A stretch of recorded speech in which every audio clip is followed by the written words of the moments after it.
దేవునికి స్తోత్రం. నేటి దినాన మన అరుణోదయపు దేవుని వాక్యము దానియేలు గ్రంథము 4వ అధ్యాయము 26వ వచనము. సర్వోన్నతుడు అధికారి అని నీవు తెలుసుకున్న మీదట నీ రాజ్యము నీకు మరలా ఖాయముగా వచ్చునని తెలుసుకునము. హల్లెలూయా.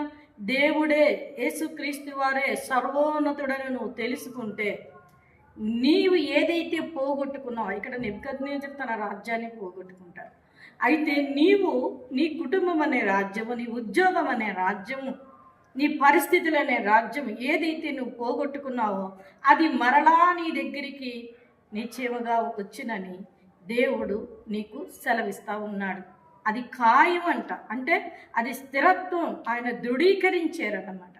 కనుక నువ్వు దేవుని యందు నీ విశ్వాసాన్ని కలిగి యేసుక్రీస్తు వారి యందు నీ యొక్క కనులు ఆయన వైపు ఎత్తి ప్రార్థించి ఆయనని వేడుకొని నీవే సర్వోన్నతుడివగు దేవుడు, నీవే అధికారివి ప్రభా.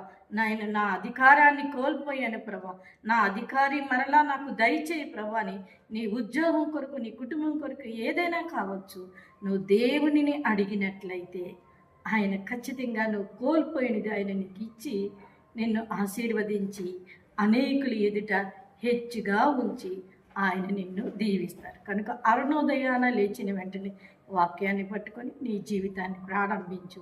దేవుడు ఖచ్చితంగా నిన్ను నీ అధికారం నీకు ఇచ్చి ఆయన నిన్ను ఆశీర్వదిస్తారు. ఆమేన్.